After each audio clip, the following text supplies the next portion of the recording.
এই নির্বাচন অবৈধ হওয়ার কোনো সুযোগ নেই। নির্দিষ্ট সময়ের পূর্বেও জনরোষের মুখে কোনো সরকার পতিত হলে সেই মেয়াদ উত্তীর্ণ হওয়ার আগেই নির্বাচন হতে পারে, সংবিধান মোতাবেকই নির্বাচন হতে পারে। 91-এর পরে তো দীর্ঘদিন চলে গেছে, এই এত সরকার আসছে, কোনো সরকার তো আইনে তাকে অবৈধ ঘোষণা করেনি। এই সংবিধান সংস্কার পরিষদটা এটা যদি সংবিধান অনুযায়ী বৈধ না হয় তাহলে আসলে এই 26 নির্বাচনকেও তারা বলছেন যে এটাও তো আসলে সংবিধানে নেই। আসলে নির্বাচন নিয়ে সংবিধানে কিছু আছে কিনা আপনি দেখবেন আমাদের দেশ এমন একটি সুন্দর দেশ এবং একটি রাজনৈতিক বিচিত্রের দেশ, যেখানে আমাদের বিদ্যমান সমস্যার সহ সকল বিষয়ে আমাদের রাজনৈতিক প্রেক্ষাপটে নজির রয়ে গেছে। আপনি দেখবেন যে এই ঘটনা শুধুমাত্র এই জুলাই বিপ্লবের পরে একটি নির্বাচিত সরকারের পতন নির্দিষ্ট মেয়াদের আগে সেটি কিন্তু না, এর আগেও একাধিকবার আন্দোলনের মাধ্যমে একটি নির্বাচিত সরকার তার নির্দিষ্ট মেয়াদের আগেই পতন হয়েছে। সেই ক্ষেত্রে আমাদের নজির কি বলে, আমাদের ধারাবাহিকতায় কি বলে, আমাদের আইন কি বলে, সেই ক্ষেত্রে যে মেয়াদের পূর্বে যে নির্বাচনগুলো হয়েছে সেগুলোকে আমাদের কোনো সংবিধান মোতাবেক আমাদের মহামান্য হাইকোর্ট সহ যাদের অথরিটি আছে কোনো কোর্ট কি ওই নির্বাচনগুলোকে অবৈধ ঘোষণা করেছে? তার মানে কি দাঁড়াইলো? মোটা কথায় যেই জায়গাটা দাঁড়ায়, আমাদের বিদ্যমান আইন ফোরামে বা আমাদের সংবিধানে যেই আইনটি রয়েছে, নির্দিষ্ট সময়ের পূর্বেও জনরোষের মুখে কোনো সরকার পতিত হলে সেই মেয়াদ উত্তীর্ণ হওয়ার আগেই নির্বাচন হতে পারে, সংবিধান মোতাবেকই নির্বাচন হতে পারে। নির্বাচনের জন্য নির্বাচন কমিশন সহ আরও নির্বাচনের সংবিধান মোতাবেক কর্তৃপক্ষ আছে, তাদের অধীনে নির্বাচন হইতে পারে এবং সেটিই হয়েছে। যে কারণে এই নির্বাচন অবৈধ হওয়ার কোনো সুযোগ নাই। আপনারা যদি 91-এর নির্বাচনকে দেখেন এরশাদ পতনের পরে, সেই সময় এরকম একটি অনির্বাচিত সরকারের মধ্যে দিয়ে একটি ইন্টেরিয়াম গভর্নমেন্টের মধ্যে দিয়ে 91-এ নির্বাচিত হয়েছে।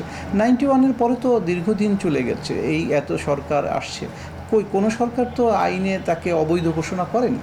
তাহলে আজকে এই অবৈধ ঘোষণার কথা যেটি যারা বলছে তারা মূলত একটি জন আকাঙ্ক্ষার সরকার, দীর্ঘ 17 বছর পরে জনগণের সরকার, এই দেশের মানুষ স্বতঃস্ফূর্ত নির্বাচনের মাধ্যমে যেই সরকারকে নির্বাচিত করেছে, যেই সরকার বর্তমানে প্রতিষ্ঠিত হয়েছে, মানুষের জন্য যেই সরকার কাজ করতে চাচ্ছে, প্রতিজ্ঞাবদ্ধ যেই সরকার, সেই সরকারকে বিভিন্নভাবে বিতর্কিত করার গভীর ষড়যন্ত্র তারা করে যাচ্ছে। বিদেশি বা তাদের প্রভুদের মদদে তারা এই ষড়যন্ত্রে অব্যাহত রেখেছে, তাদেরকে বিতর্কিত কিভাবে করা যায় এটিই মনে হয়। এটি আইনি কোনো জটিলতা আছে বলে আমরা দেখতেছি না, আমাদের নজিরই এইগুলো রয়ে গেছে। আপনি দেখেছেন যে বিএনপি সংবিধান মোতাবেক সংসদ সদস্যের শপথ নিয়েছে। বিদ্যমান সংসদে কোনো সংবিধান সংস্কার প্রণয়ন কমিটি বা এরকম কোনো কাঠামো বিদ্যমান সংবিধানে নেই। সে কারণে সংবিধান মোতাবেক কোনো সংসদ সদস্যেরই সংস্কার কমিশনের সদস্য হিসাবে, সংস্কার পরিষদের সদস্য হিসাবে শপথ নেওয়ার কোনো জায়গা নেই। যেহেতু সংবিধানে নেই, আসলে সেক্ষেত্রে আসলে এমন একটা পরিষদ গঠন করাটা কিভাবে সম্ভব হয়েছে? যেইটি হচ্ছে জুলাই সনদের মাধ্যমে আমাদের দেশের রাজনৈতিক শক্তিদের কাছে যারা নির্বাচনে পার্টিসিপেট করেছে সে সকল বিভিন্ন ঐক্যজোটের মাধ্যমে একটা প্রস্তাবনায় সরকার উত্থাপন করেছে।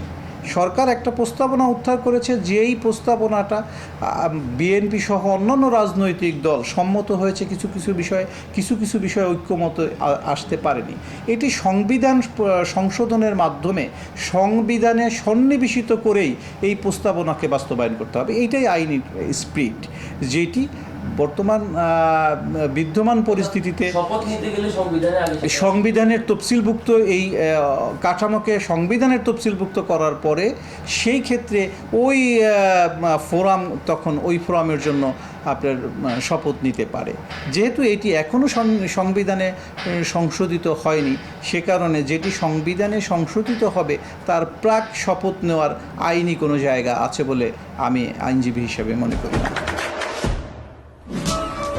দেশে দেশে সবার সাথে দ্য নিউজ।